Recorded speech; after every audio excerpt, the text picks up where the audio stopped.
Baik, Assalamualaikum warahmatullahi wabarakatuh. Pada kesempatan kali ini, kita akan mempelajari materi mengenai jaringan satelit. Materi ini dibuat untuk memenuhi tugas komunikasi data. Sebelumnya, perkenalkan, nama saya Restu Fitriani dengan NIM 2211106 bersama kedua teman saya, Wisnu Aditya dengan NIM 2211110 dan Alivia Rahayuning Ramadhani dengan NIM 2211112. Apa itu jaringan satelit? Jaringan satelit adalah sistem komunikasi yang menggunakan satelit buatan yang ditempatkan di orbit bumi untuk mentransmisikan data. Satelit ini berfungsi sebagai stasiun relay di angkasa yang menerima sinyal dari bumi, memperkuatnya, dan kemudian mengirimkannya kembali ke lokasi di permukaan bumi yang lain. Jenis jaringan satelit ada 3. Dari yang terendah ada low Earth orbit, kemudian ada medium Earth orbit, dan geosynchronous orbit. Kita bahas dari yang terjauh. Satelit geostasioner atau GEO berada di orbit geostasioner pada ketinggian sekitar 35.786 km di atas ekuator. Satelit ini tetap berada di posisi yang sama relatif terhadap permukaan bumi.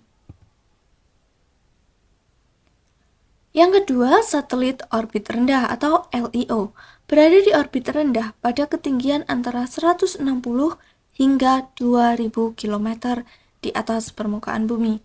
Satelit ini bergerak lebih cepat dan membutuhkan banyak satelit untuk mencakup seluruh permukaan bumi.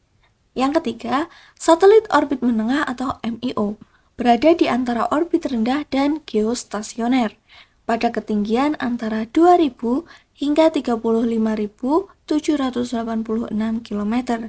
MEO sering digunakan untuk navigasi GPS. Komponen utama pada jaringan satelit. Satelit, perangkat di angkasa yang menerima, menguatkan, dan mengirimkan sinyal.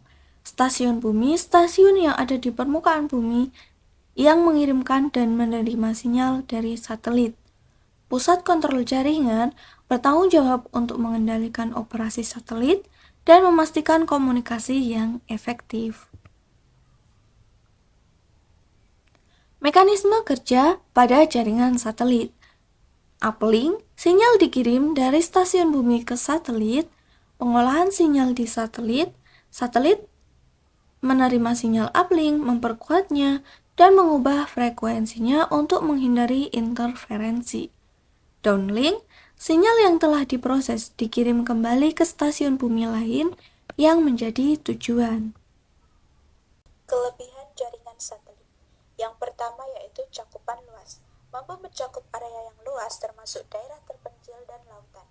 Yang kedua yaitu mobilitas. Dapat menyediakan komunikasi untuk pengguna yang bergerak seperti kapal dan pesawat terbang. Yang ketiga yaitu kapabilitas siaran. Efektif untuk distribusi konten seperti siaran TV dan radio.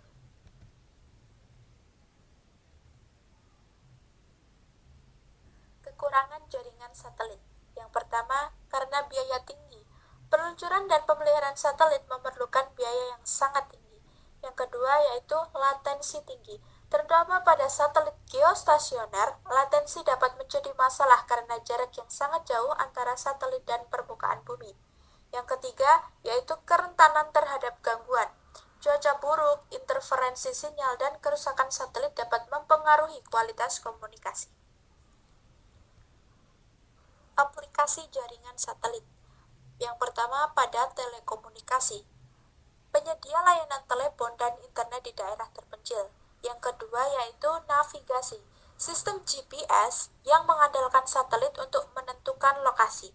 Yang ketiga yaitu penyiaran, distribusi siaran televisi dan radio ke seluruh dunia. Yang terakhir yaitu pemantauan cuaca, pengumpulan data cuaca untuk analisis dan prediksi. Baik, sekian materi dari kami. Terima kasih. Semoga dapat bertemu di kesempatan selanjutnya. Wassalamualaikum warahmatullahi wabarakatuh.